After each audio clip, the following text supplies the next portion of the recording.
send out an email ahead of time with a link to this, a business plan template. And I'm going to zoom in throughout the presentation here so that you can hopefully read the words quite well. They might appear small on some screens. Apologies for that, but again, you'll get a copy of this. So either if you've printed it out or if you have it on your computer screen, we'll walk through it together. If you want to jot down notes today, fantastic. I highly advise that. If you get ideas as we're going through, giving examples, etc. Please, if you have questions, either write them in the chat box or feel free to unmute yourself and pipe up, and we can hopefully solve some problems here together. So a traditional business plan, as I mentioned on Monday, are they a thing of the past? They're becoming less used or less referred to later on, but often they are still a requirement for a number of things, including getting loans from banks or working with potential investors, or sometimes developing a partnership. You want to understand what you and your partner have decided. It still is a really great tool to allow you to ensure that you do have an understanding of how your business is going to operate, not just strategically, but what you are actually going to do, what you know about your business and your industry and your customers. So we'll walk through each page here. The first page, of course, is your cover page. This is our Bruce County logo. When you get a copy of this, be sure to put your logo in place of this, and then you can delete this text here. Then we'd have the title, Business Plan 4, and you can insert your name here. At the bottom of the page, you always want to put the date that it was last updated, ensuring that you understand, did I update it January 27th, or did I update it in 2021, or was it updated in 2020? You want to make sure. Prepared by would be yourself or who else completed the work. You want to include your address of the business and your contact information. Pretty simple. Very, very important for your business plan is a table of contents. So the reader, especially if they're looking at certain aspects of investments or loans, they may want to highlight a certain industry that they find most important to them. Make sure that you have a table of contents. This is done through Microsoft Word. If for whatever reason you have issues with it, you can ask me, but it's relatively simple. It's already in here for you. After you complete writing parts of your business plan, or once you are complete, if you just click inside the plan and you click the button here, Update Table, you can say Update Entire Table. If we check that, what it will do is update the page numbers as well as any headers, which are here. So any of the sections, so we can ensure that all of the numbers are up to date. So an important aspect of your business plan. To begin off, you're actually going to be looking at your executive summary as the reader, but we're going to review this lastly. And the reason, of course, is that as this section here notes, we write our executive summary last, as this is exactly what it is, a summary of the business plan. So you can't really write it, or it's not really conducive for you to write it ahead of time until you've written the entirety of the business plan. So we'll walk through that section at the end. So to start off, we're going to highlight our company profile and business description. So what we've done through this business plan is just a quick note, I guess, that if you Google business plan template, you're going to find hundreds of options. And it can be overwhelming. Which one is best for you? Which one do you want to choose? I have read dozens and dozens of different templates. All in all, they all end up explaining the same things, but maybe in different languages, different orders. Some highlight certain areas more than others. I took a lot of business plan templates and kind of combined and picked out things that I thought were most prominent and what we look for when working with entrepreneurs, so that they understand what's important to them and their investors or loans or lenders may understand. So what we did was under each of these, which is a header, this blue section here, you can click on that little triangle here and it will collapse the entire questions under here, is asking questions throughout the business plan so you can answer them. So we wanted to make this as easy as possible for you. If you answer all of the questions throughout the business plan, you should be able to write a really great plan. Our recommendation, of course, would be once you start to type out, your business, your answer. Once it's complete, I would delete that question above just to ensure that your plan looks very professional. Now, of course, we instead of just answering the question like this, we'd like to. Oh, sorry. Hi, Alex. If you're able to ensure you're muted, great. We just heard some sounds on the outside here. Sorry. So if you want to ensure you're writing in complete sentences as well. So you could say the business name is Tori's, and let's call this Consulting Inc. Right? So I'm going to answer the questions like this. You can form them into complete sentences and paragraphs and add more content after. I would start off by recommending that you jot down your answers, whether it be typing in or jotting your notes in by hand to each one of these questions, and that will make it easier for you later on. And then, as I said, you can delete that after, and you realize the next question is, what is the business structure? Which is registered federally, or let's say which is incorporated federally. Let's say which was incorporated federally January 1st, 2021, etc. Right? So this is the type of thing that I could write in here. Now, I'm not going to save all this information, but you see where I'm going with this. So just to make it easy for you, you can exit or delete the content here after you're finished writing your answers. So the company profile and business description is just this. We're trying to quickly describe to the reader what the business is. So we want to tell them our business name. We want to tell them our business structure. Are you a sole proprietorship? Are you a partnership? Are you a corporation?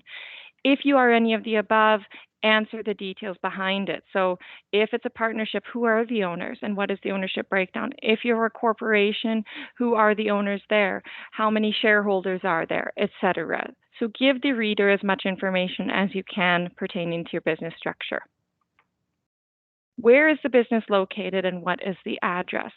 So don't just say that it's located in Port Elgin, Ontario. Say that it's located at, I'm making up a number, 123 Goderich Street, Port Elgin, Ontario. You want to let the reader know the exact location so they can understand where you are. When did the business open or expand? So of course this business plan can be used for an existing business who is looking at an expansion or growth plan as well. So if you're in that growth stage, let's say you're planning on opening a second store or you're expanding your product line, you're going to say that I plan on expanding my product line January 30th, 2021. Right? So you want to, again, give the reader the purpose of when your business started or is planning on starting or expanding. You want to let the reader know briefly what you provide to your customers. So what products or services do you sell? Just give them a quick introduction to it. You don't need to go into a lot of detail as there will be highlighted sections in products and services later, as you'll get a sense of as you read through the questions here. But again, this is your description, so it's almost like a quick pitch of here's a breakdown of my business. However, an important aspect to highlight immediately is your unique selling proposition, or I should actually put in here your unique value proposition. Same thing. And for those of you joined in with the Lean Canvas the other day, we really highlighted the unique value proposition, which of course is the value your client gets after using your product or service. So it's not what they're getting in the sense of the actual product or service. It's not the problem you're solving. It's the value they get after they've used the product or service. Very important to distinguish. Quickly, what does your brand represent? And when we're talking about brand here, we're asking you, tell us about you as the business. If you're a sole proprietor, you are the business. If you're incorporated, you have a piece of the business or you're a piece in that business. However, all encompassing, what does your brand represent? What are your clients and customers going to feel? What do you present to them that makes you who you are? What's your identity? Your mission statement is a very important thing to consider. This is the purpose of your business, a day to day process. It's focused on objectives. Your mission statement is going to highlight what you do on a day to day basis, no matter what.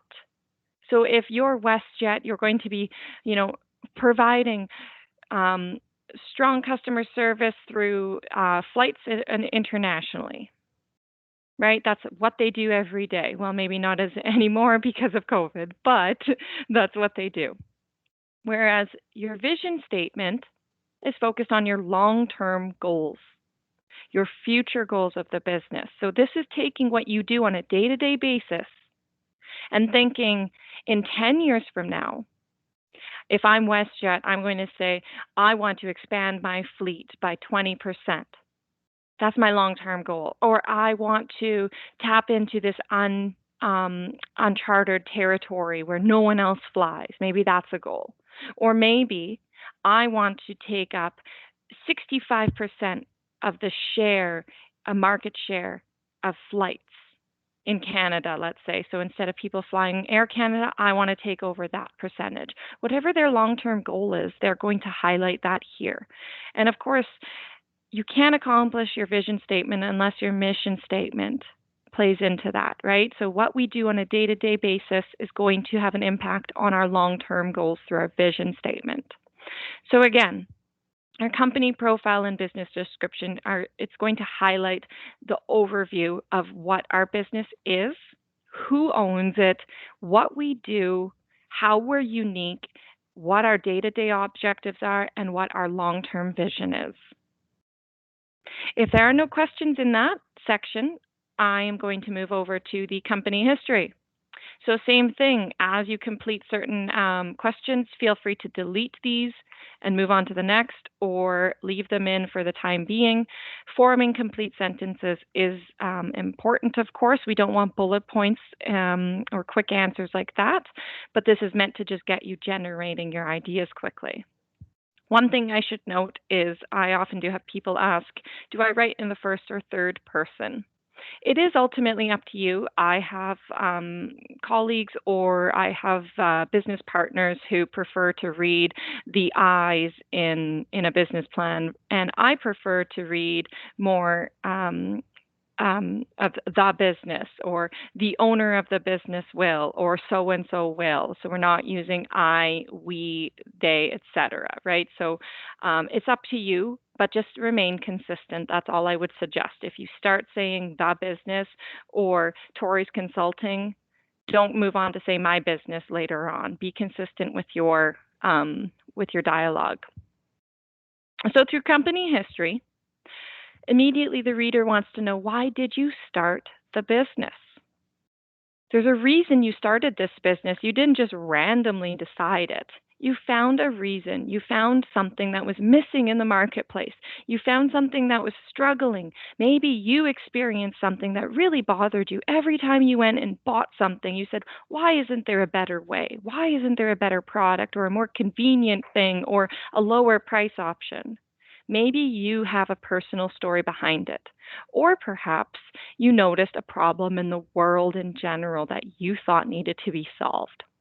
Here we want to explain where you got that idea. You need facts to back it up. You need knowledge to say, here's the idea I have and here's where it came from. Give the reader confidence in your business idea by explaining the problem you found or the opportunity to solve. When we ask what is the history of the business, sometimes you might say, hey, well, I haven't opened my business, so there is no history. That's okay. What you can explain here is, let's say you haven't opened your business, but you're working on it. You can simply explain that you plan on opening, February 28th, 2021. And here's what I've done leading up to that moment. So because I found this problem in the world, or because I found this opportunity that I know I can help solve, here's what I decided to do. So I met with this business partner, or I sourced this advisor, or I did piles of market research, and I verified that I'm going to have 20 clients right off the hop. here's how my experiences have unraveled. Oh no, I went for I did some market research and found out that actually my product was not right for this geographical market. So that's a failure that maybe you experienced, but you can explain that. Instead, I discovered instead of selling in Port Elgin, I realized that I actually need to sell in Wyerton instead, right? So we start thinking about this to ensure to give the reader some dialogue or some information to validate where the work has gone into developing the business. So again, we're highlighting a little bit of the background information. Now, if operational, what types of sales and profits have you experienced? So this is important. If you started the business already, let's say you just started 5 days ago, you opened, you can you can talk about how your startup sales were. You can talk about your initial profits. You're allowed to do that. If not, if you're not operational yet, you can suggest that you plan on making so and so money.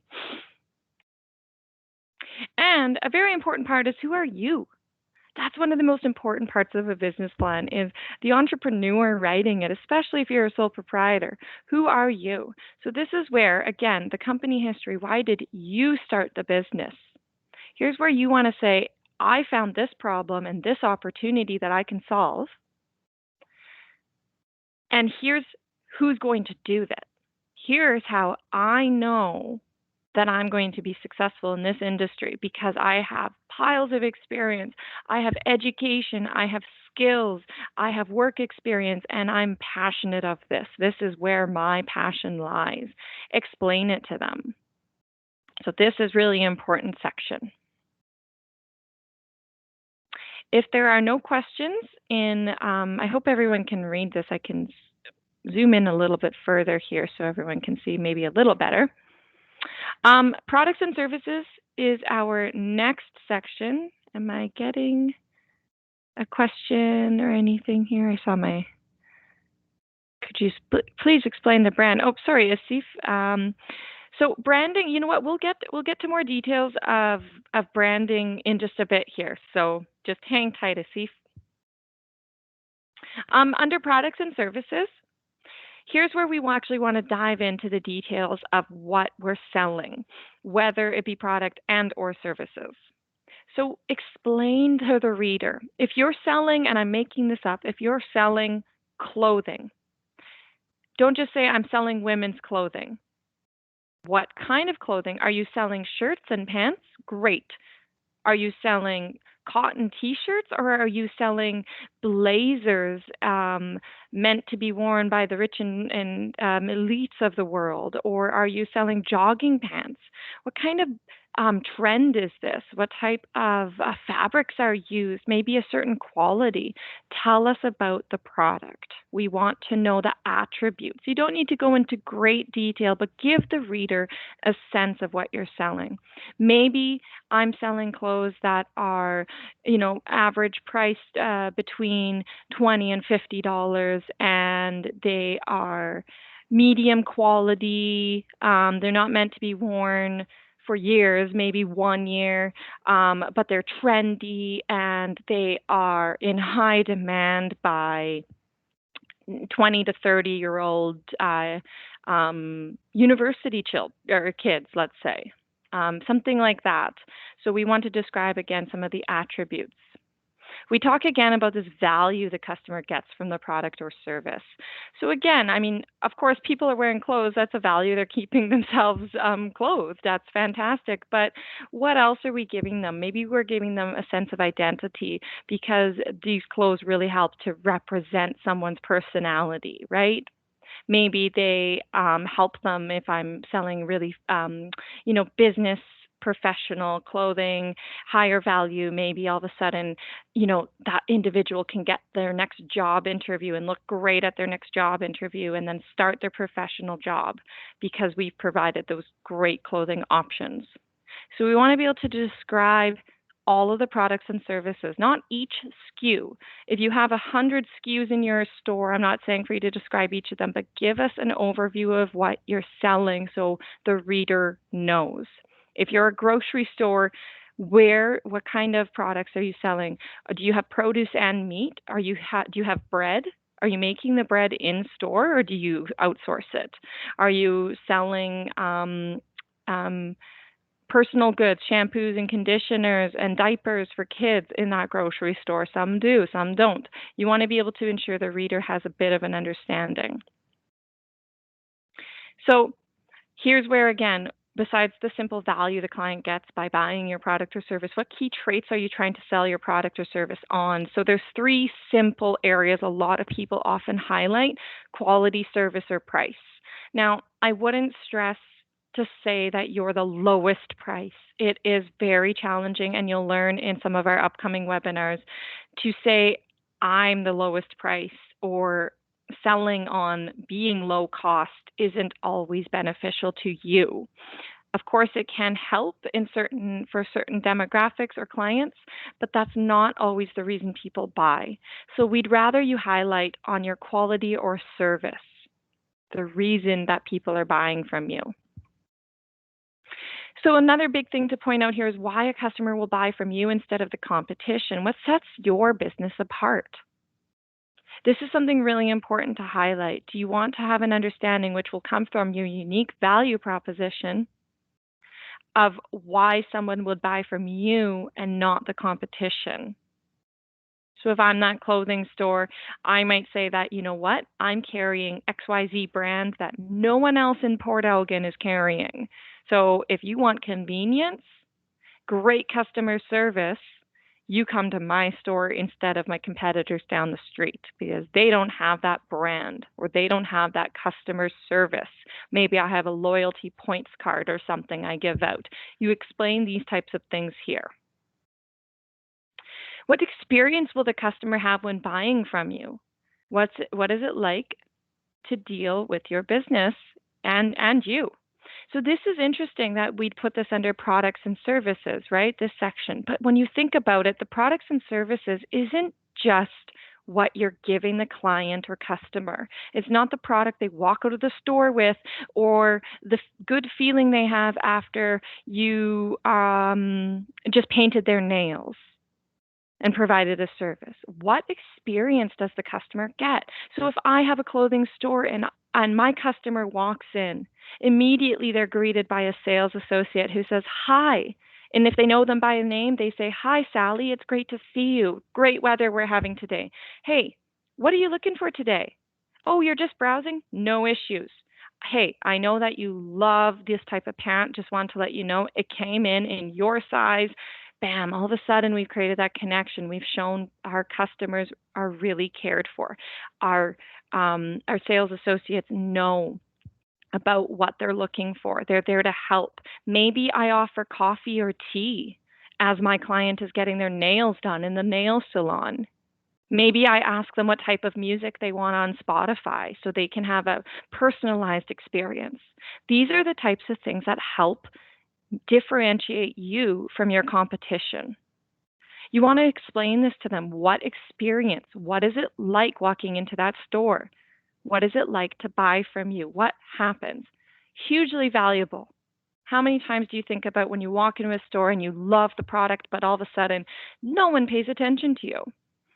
No one offers you advice. No one offers you a helping hand. Maybe the sales associate seems cold or distant. You have an ill feeling in you now as a consumer, and you're not maybe as likely to return to that shop. So this is important. A big important part is that experience. Now, Asif, here we're going to highlight our branding. Branding, of course, very important. Once again, under the products and services section, as it's not just to say that, the type of brands that maybe my clothing store is selling, but my own branding internally. What do I have? How is my identity as a business explained? Now we can explain branding from the everyday feelings that people or things that people might associate with branding, like colors and logos, business cards, what your signage looks like. But it's so much more than that. What's our messaging like? Maybe our messaging and the way we communicate to our clients is in a very calm and welcoming type of explanation. Maybe we provide that client with a warm feeling and we build their confidence and we speak to them as though they're our best friend. That's part of our branding. That's our messaging. That's part of our identity. Now, our customer service, too. Again, as I mentioned, you walk into the clothing store and you're greeted by that sales associate, or perhaps the other customer service opportunity could be, you know what? We save money by having low staff in the office, but that's okay because our clients know what they want and they come in and the only help we give them is by bringing them through the checkout counter. I wouldn't advise that, but you want to explain what's the customer service like through that branding, because when you hire your employees, they're going to be hired based off of certain traits, which we'll get into later. You also want to explain your physical and online environment. So when I walk into that store, all of a sudden, the clothing store, the nail salon, what's the ambiance of the space like? How does that fit into your brand? What do people think of when they go into your store? These are all parts of the things that will help define you and your business, and make sure that people know when they walk into Tori's clothing store, it's going to be different than Joe's clothing store down the street. We might even sell the same brands. We might sell the same clothing, but the branding of our own business could be so different that the customer will choose one or the other based off of that branding. Let's see if I hope I help clarify a little bit of areas here for you in branding.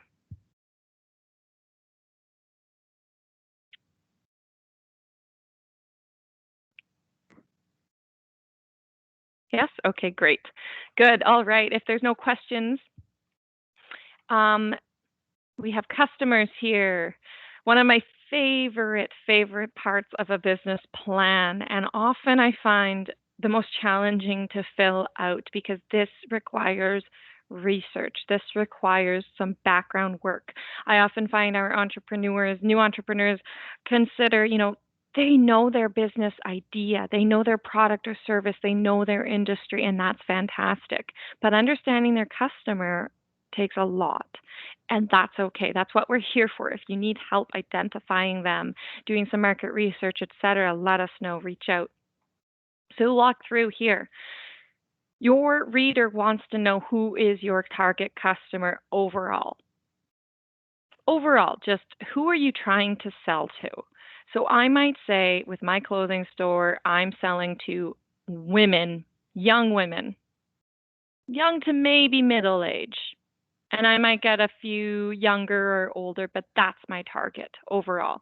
If I'm a nail salon, maybe I say my target customers because I have a very high-end nail polish that I'm using, or I have a very special ambiance. And again, I'm serving certain very expensive David's tea or something along the side.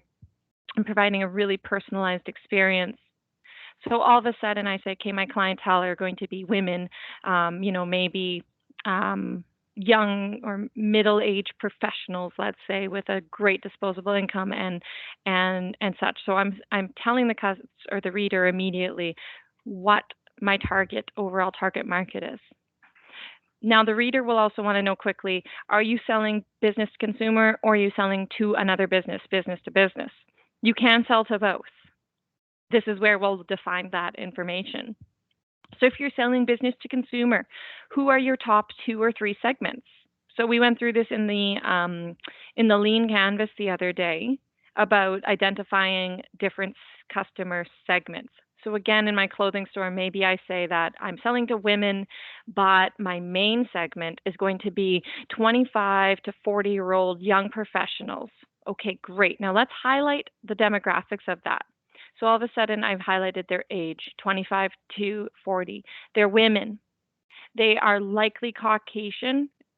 They have an income of $80,000 to $150,000 household income.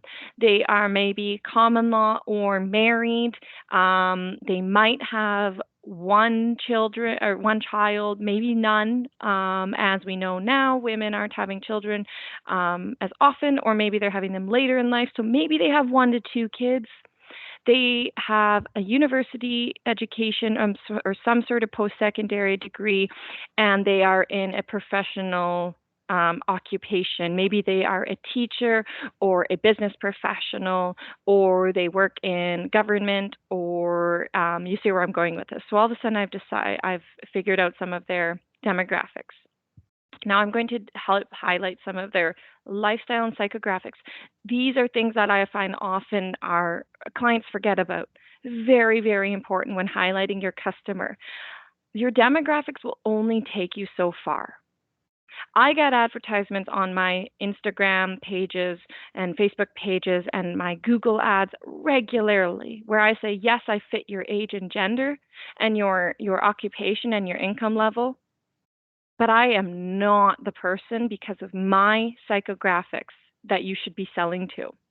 I have no interest in the product you're selling simply because it doesn't matter to me, or that industry I don't pay into, or it doesn't meet my values.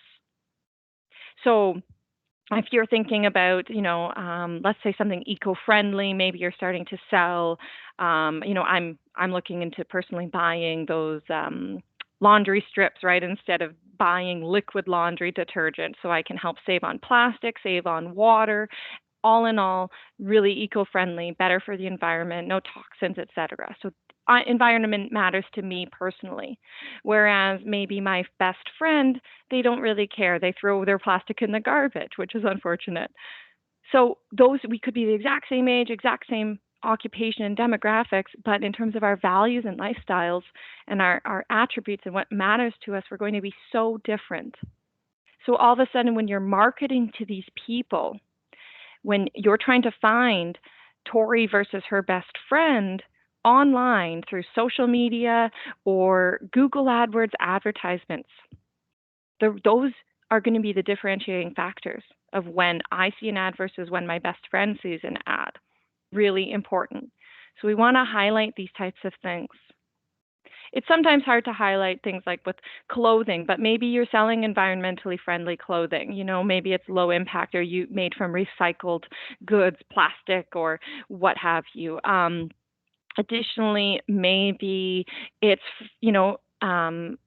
fair trade, or maybe there's a simple prestige to it even. Maybe it's made in China, just as the Walmart brand is made in China, but guess what? There's a prestige to it because it has a great brand name. So all of a sudden, to the person, this value behind it, it matters to them. Prestige matters, and that appearance matters. So all of a sudden, to someone else, it may not, although they could be same income. These are important things to highlight. We have a question here from Emma. What if the majority of your clientele are youth under 17? Do we describe them or their family and parents, who in the end are the ones to decide to enroll their kid?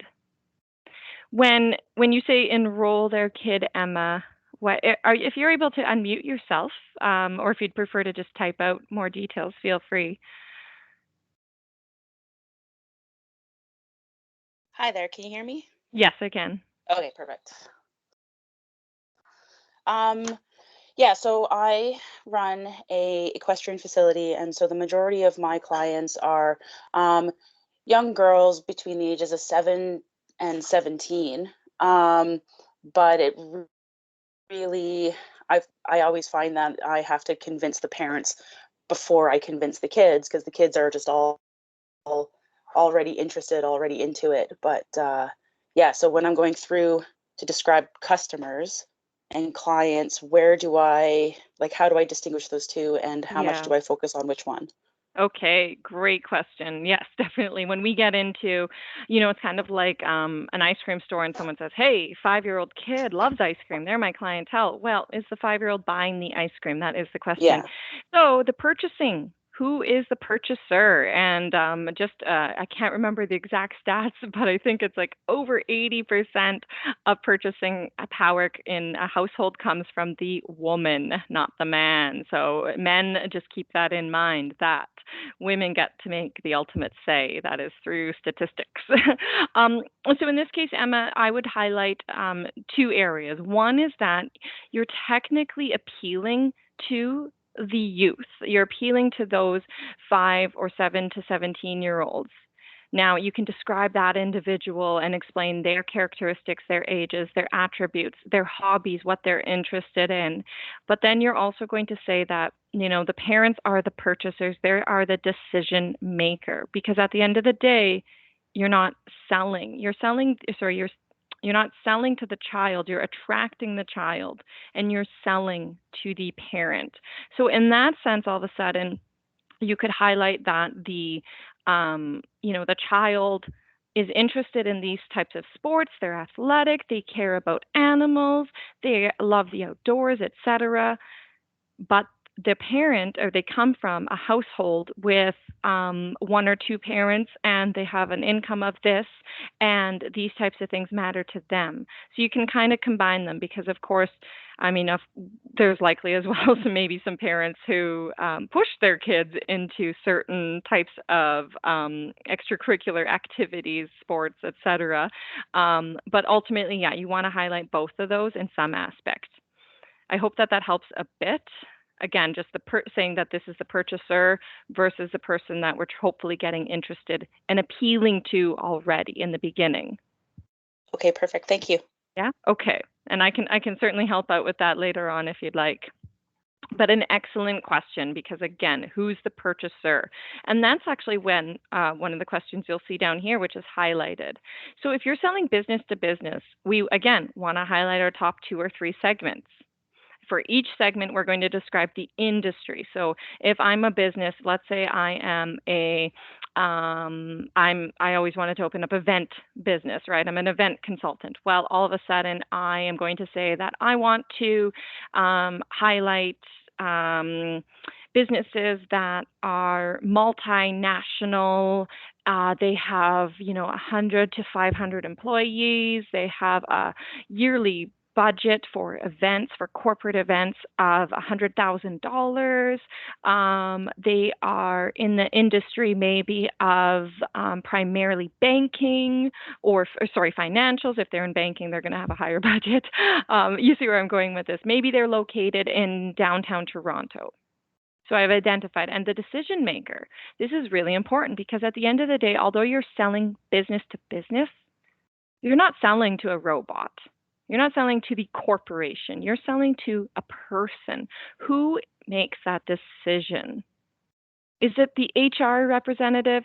Is it, if you're in web development, is it the IT manager? Maybe it's a small business you're trying to sell to, so there is no IT manager. Maybe now the decision maker is actually the owner of the business. Why is this important? Well, all of a sudden, decision maker here, if it's the owner of the business, now we almost want to start thinking about these types of things. What matters to this business owner for their business?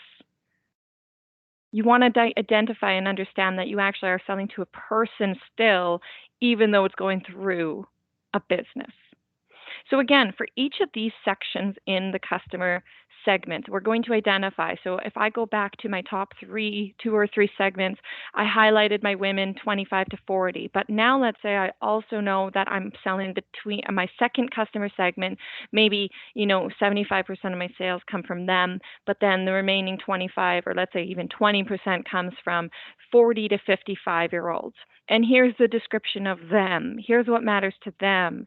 Here's what separates them from my younger clients, or them from their friends. So all of a sudden, and I can even list the last 5% of my clients might be 55 plus, and they're likely retired, and they are potentially divorced. Maybe they love traveling internationally. Their interests include grandchildren and, you know, pickleball. I don't know. Right? So all of a sudden, we're identifying these individuals again. So, another big important part of the customer segment here is the local market. By local, the market, we're talking about the geographical region that your clients are in. Very, very important to highlight this. Now, again, I'm giving a random example of being a clothing store in Port Elgin. Where are my customers coming from?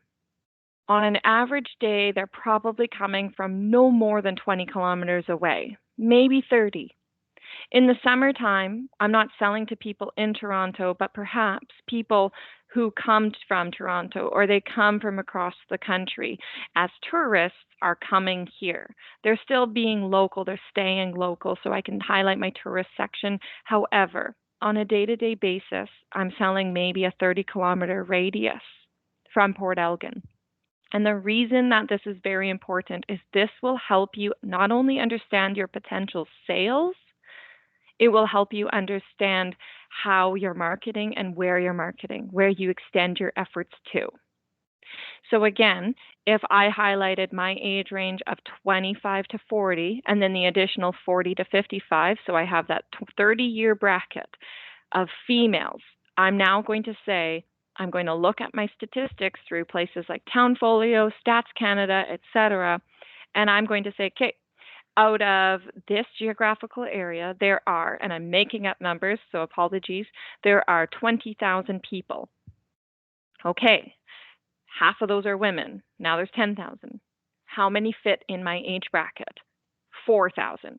Great. I know there are 4,000 25 to 55-year-olds in my geographical market that I'm trying to sell to.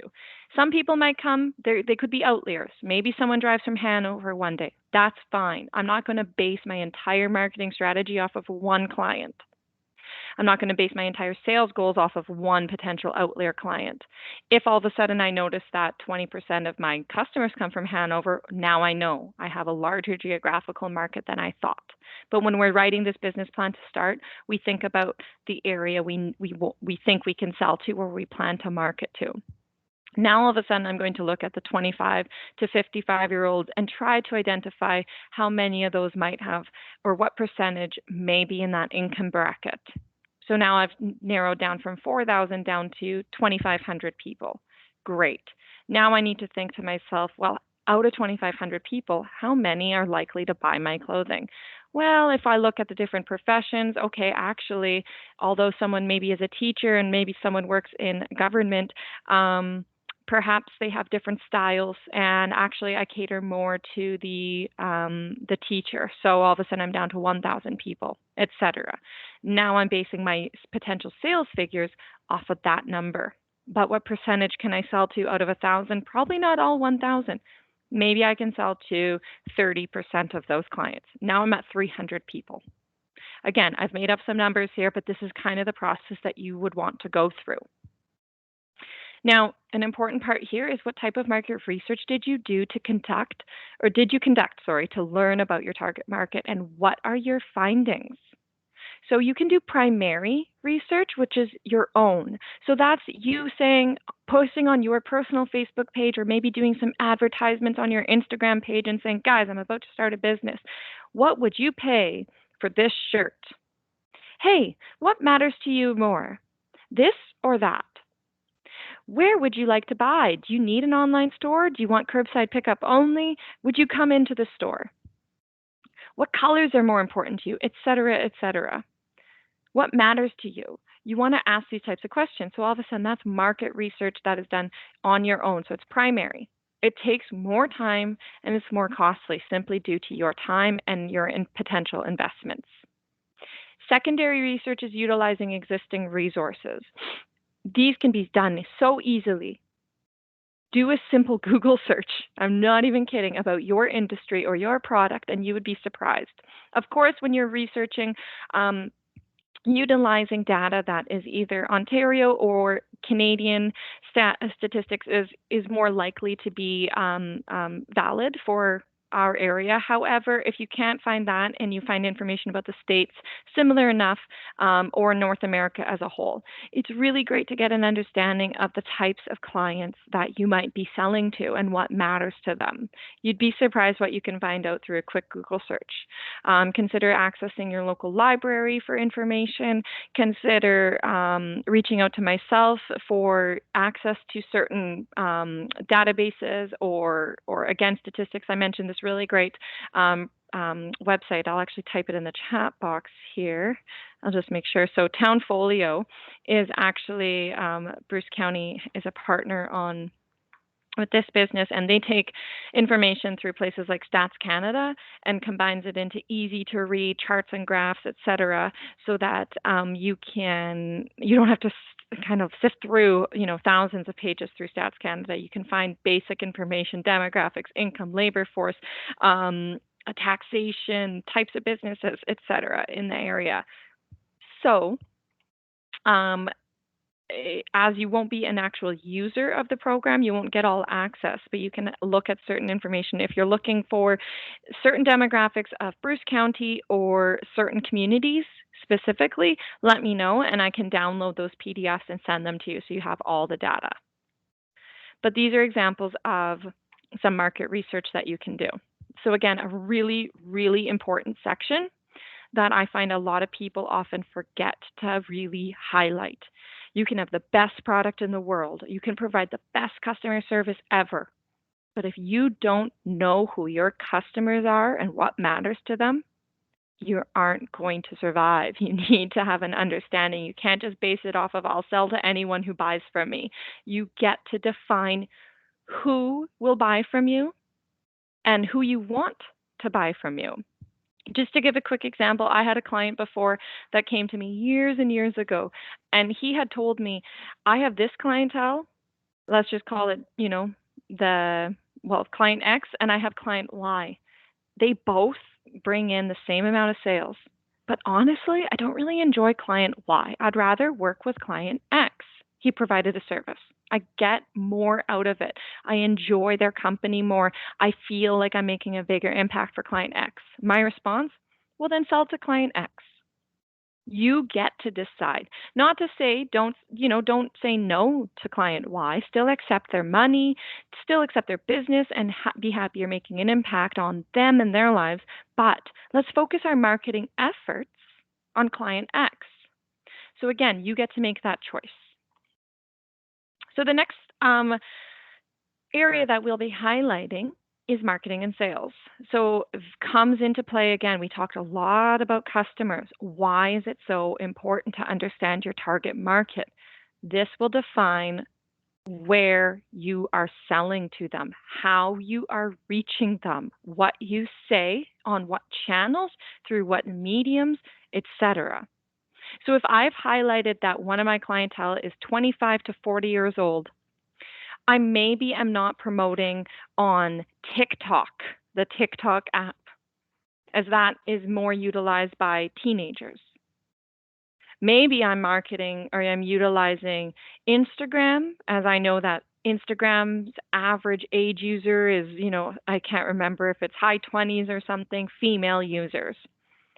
Maybe I'm using Facebook as well to ensure that I'm hitting that 30 to 40-year-old market, because women are still on Facebook in that age group.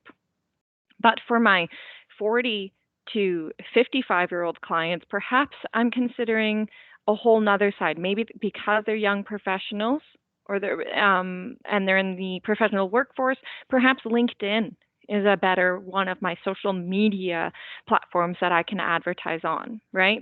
So we want to start thinking about these types of things.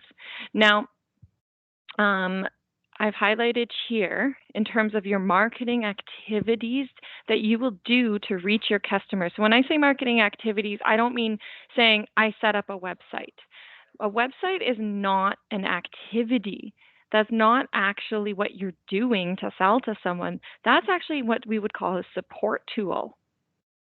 Okay. Your activity would be something like, I put out an ad in the paper that said, I'm having a blowout sale for Boxing Day, and go to my website to get the discount code.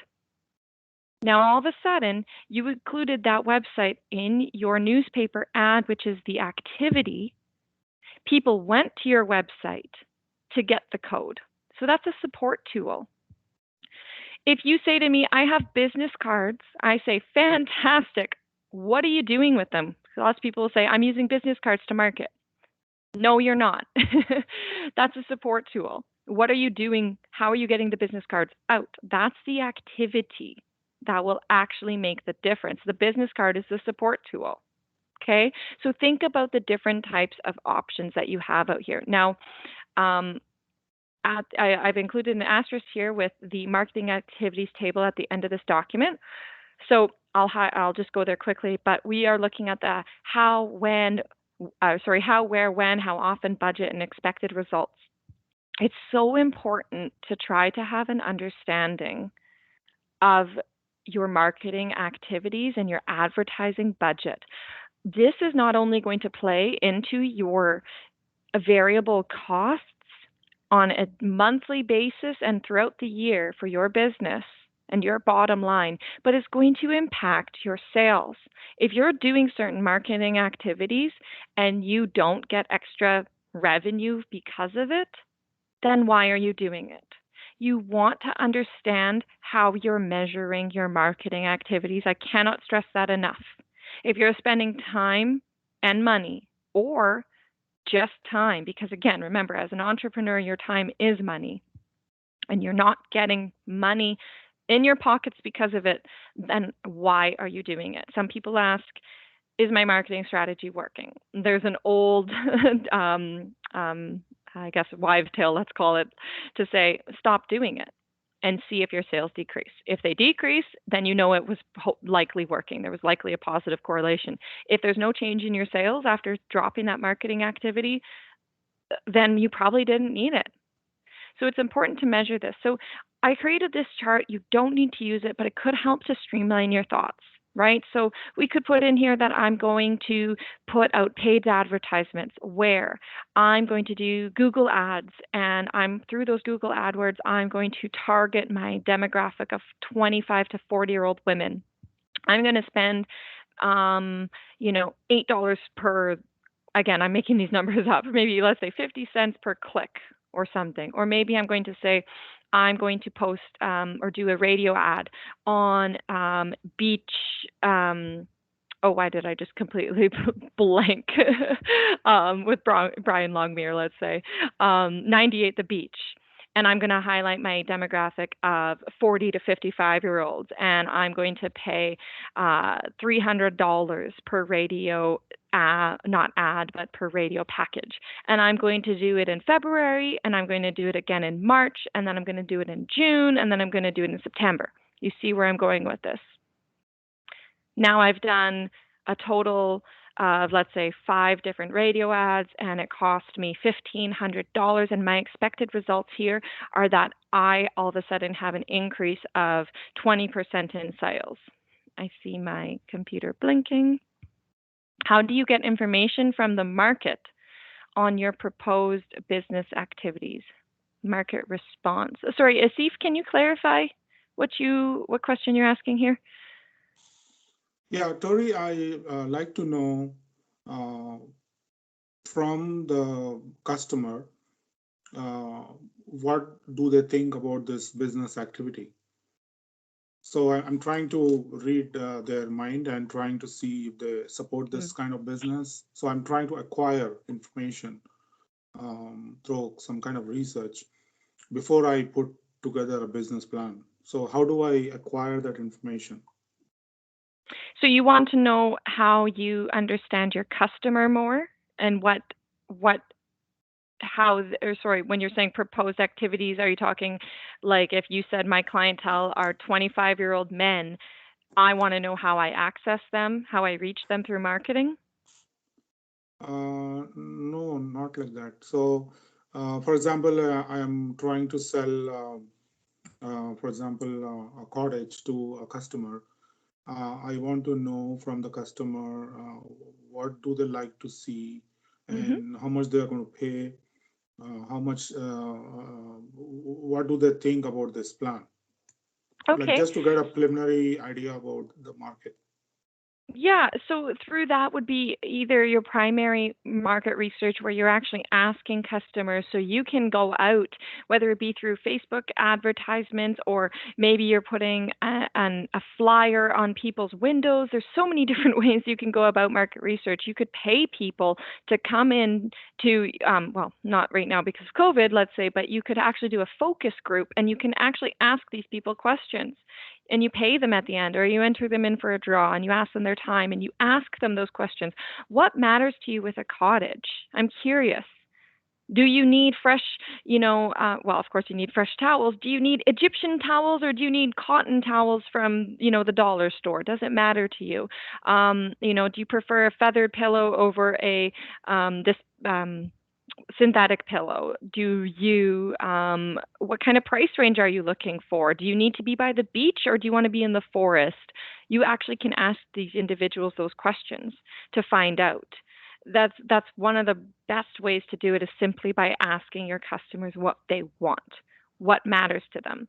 Or you could do the research yourself too in types of researching what matters. You can Google even these types of things to see. It's amazing what type of results you'll have by sifting through industry data.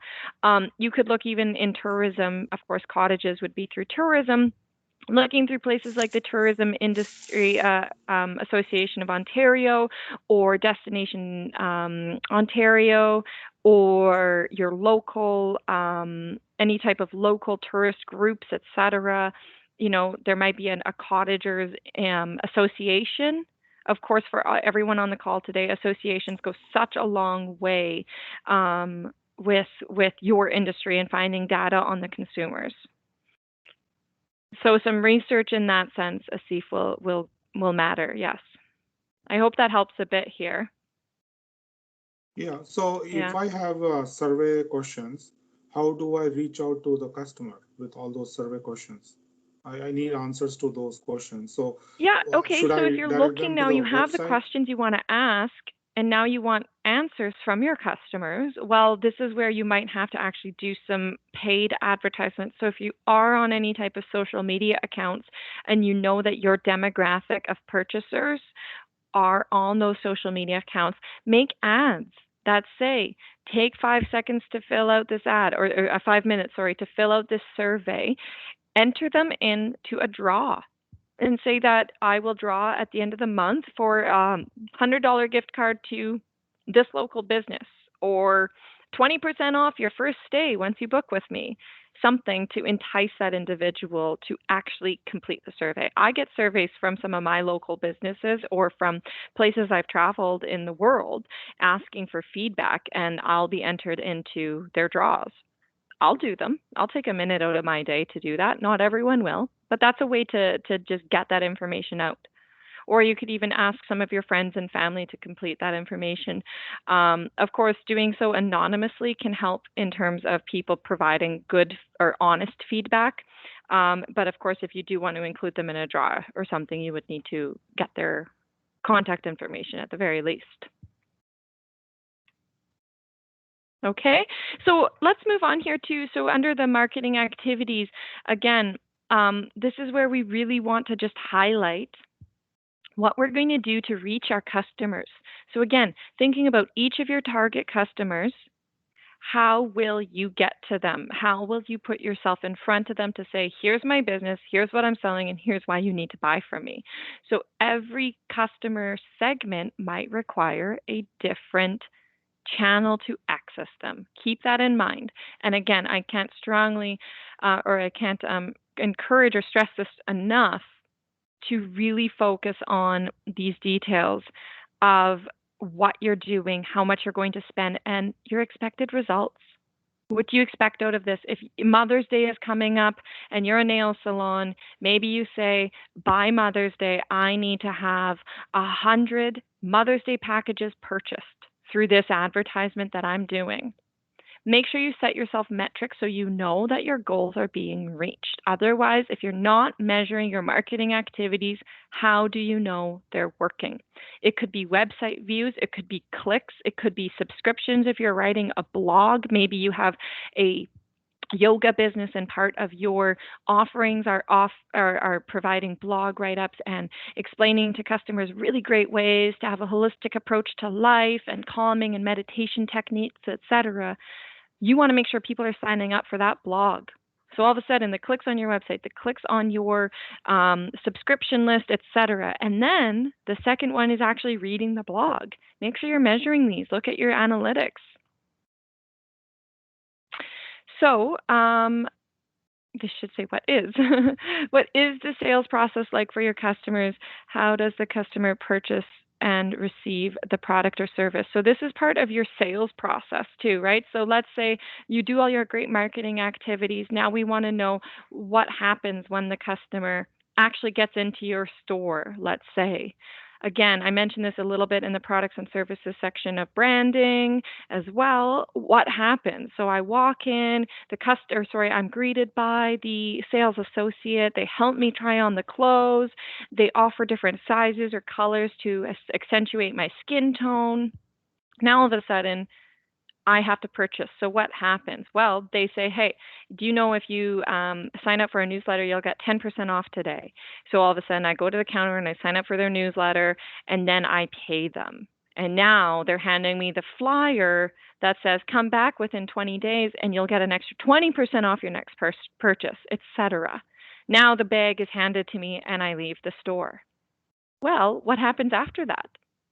Maybe because I just signed up for their newsletter, now I, as the customer, get a special catered newsletter, an email saying to me, thanks for coming into Tori's clothing store today. We really appreciate your business. Please come back. Remember, you have 20% off if you come back in 20 days. Hey, did you like our product today? Make sure to post a picture of yourself and tag us on Facebook. All of a sudden, this is part of the sales process. I now, as a client, am feeling important. I'm being acknowledged. If you go to the dentist and a week later you get a follow-up email or a text message from your dentist saying, hey, how's it going? That's part of your sales process. I love it. And now I know my dentist cares about me. And now you know what? Actually, this has still been bothering me. And then they know they can contact me or I can contact them. There's trust and loyalty built there. Communication. Never stop your sales or your sales process when the sale ends. That is not the end of your sale. Keep your customers happy, keep them interested, keep them involved, ask them questions, entice them to come back. This is all really important, no matter your industry, doing your follow-ups. So if there's no questions in your marketing and sales section, we'll move on to industry. Industry is a topic or a section that I often find people struggle with. And of course, the reasoning is it can be really hard. It can be daunting. You're thinking, wow, the whole industry? Well, a reader, especially an investor or a lender, is going to want to know that your industry is stable or booming. We don't want to invest in something that's declining. If, again, I use the example sometimes of if you said to me you want to start, making point and shoot cameras or selling point and shoot cameras, I'd say, why? That's on the declining industry here, right?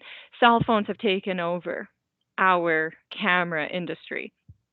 So all of a sudden, we're Googling this. And again, Google goes such a long way. Industry Canada has a pile of resources that you can look at. And again, those associations and publications from your industry experts, from those who know, lots of great blogs and details out there about the actual industry itself. So if you're in the nail salon industry, you can Google nail salon. It might be under aesthetics, but it might also just be wary that some industries are so large that perhaps yours is only a fraction of that industry, right? So see if you're talking about cottages, so it's under the hotel and accommodations industry as a whole. Maybe finding cottages might be a little more challenging, but you'll find some good accurate data there. So here we want to explain to the reader why the industry is good. Is it growing? Is it stable? Is it declining? What is it worth? If you can find that, you can say, hey, the clothing industry, retail clothing industry in Canada is, I'm making up a number, is worth $3.2 billion. That's awesome. And I can get a piece of that pie if I open this store. That's pretty cool. What are the average sales or profits that businesses in this industry are facing, are receiving? That's a really great stat if you can say, too. Find that information. On average, this clothing stores of my size that I hope to open are making XYZ in profits every year. So that proves to the reader again that there's some, the business option here is, or business idea is feasible. This is a really important topic to highlight. And we can give the COVID pandemic as a great example of a threat. What type of threats can happen in your industry that might have effects? They could be positive in the long run, but they could be negative, right? So COVID, of course, for so many types of businesses has caused a major threat. It's caused a decrease of revenue coming in. In other areas, it may have been an opportunity. So all of a sudden, if your business was manufacturing medical gowns before, well, now all of a sudden you've probably increased, tenfold in those purchases. Trends. When we think about trends in your industry, what is happening in the world that's making something popular or unpopular? What's making something important to people versus not? So again, even like looking at hand sanitizer all of a sudden has become a major trend to have hand sanitizer in your bedroom, in your bathroom, in your car, in your purse, at your desk, etc. A huge trend in that. Maybe all of a sudden you host festivals, and maybe festivals were dying in 2005, but all of a sudden they're back up and people are starting to be more, enjoying the vibes of the 60s again and thinking it's so much fun to go to festivals. There's trends in things. Even if we look at fashion, right? I mentioned the 60s. Bell bottoms, I hear, are coming back all the way in the UK. Are they going to come back to North America? Probably, because we know that our Eastern side always influences the Western culture here. So these are the types of things that you want to know. What's happening in your industry that might affect you? It could be positive or negative. Even if it's negative, it's very, very important to be aware. A threat to, let's say, Bruce County tourism businesses is always weather. Always weather. If we have a rainy, cold summer, that can be a huge threat to people coming to our area to vacation. That can be a threat, right? So let's think about that. Even opportunities, let's say when Bruce Power announced their large major component replacement life extension project, all of a sudden there's a huge opportunity for local businesses to capitalize on. Restaurants to say, I have an extra clientele now who have a per diem every day, who need a place to sleep and eat. So bam, restaurants and hotels all of a sudden have a huge opportunity because of that Bruce Power expansion. So some examples there. We also want to highlight about the regulations or licenses you need to be in the industry. So let's consider, like, if you're an electrician, you know that you need to be a Red Seal certified electrician in order to operate a business. However, maybe you're only licensed to work in a house. You're not in residential. You're not able to work commercial property. So you want to make sure that you have met those obligations in order. If you're a hairdresser, you need to make sure that you're licensed. If you're a chiropractor, et cetera, et cetera. Here is where we're going to highlight our top competitors. So this is part of your industry, because as your industry, you're thinking, who makes up your industry? I'm going to make some numbers up here in information, so pardon me, but if I'm, WestJet, who's my competitors? Well, Air Canada stands out immediately in Canada. And then, we have Swoop, their WestJet's own discount airline. We have Bearskin. We have all these different players in the industry. They may not all be my direct competition, they may not all have a large piece of the market share, but they are still my competition. So I'm going to want to highlight their strengths and weaknesses of each. Being realistic and being honest to the situation. We don't mean to say weaknesses as bashing our competition. And I hear this too when we're dealing with local businesses. It's not meant to say that you're saying negative things about the business, but perhaps you know that they are not strong in a certain area. Maybe it's as little as their hours, they close their restaurant at 6 o'clock. That could be a major weakness because they're missing out on late night crowd for sales. Maybe one of their strengths is their superb customer service. They are the best. Maybe the ambiance is fantastic. Maybe they have the best patio in town. You name it.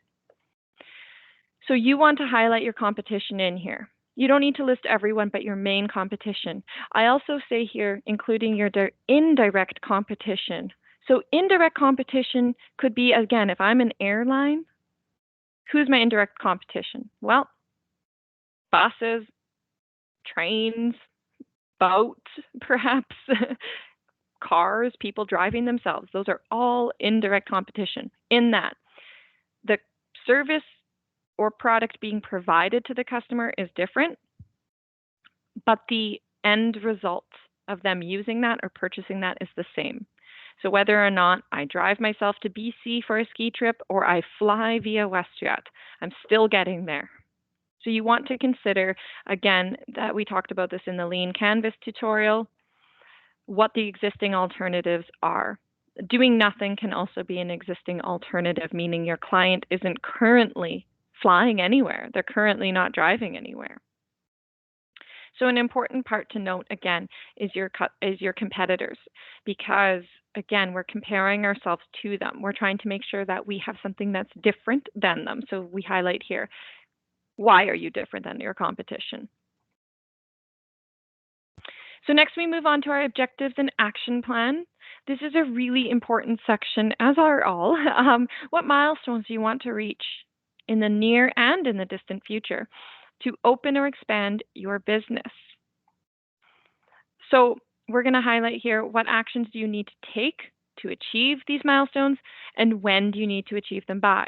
So we have another template at the end of this document here, the objectives and action plans. Here we want to say what our overall goal is. What do we want to achieve? What do we need to do in order to achieve that? When do you want to do it by? In the due date, do not put 2 weeks, 3 days, 6 hours. Don't put details like that. Put January 31st, 2021, July 1st, 2022, status, incomplete, working on, complete, etc. Putting your due dates very important, because if you put 2 weeks from now, well, when was now? You might look back at the plan and go, wait, did I reach it? So make sure to put the actual date. An objective here, it can be as small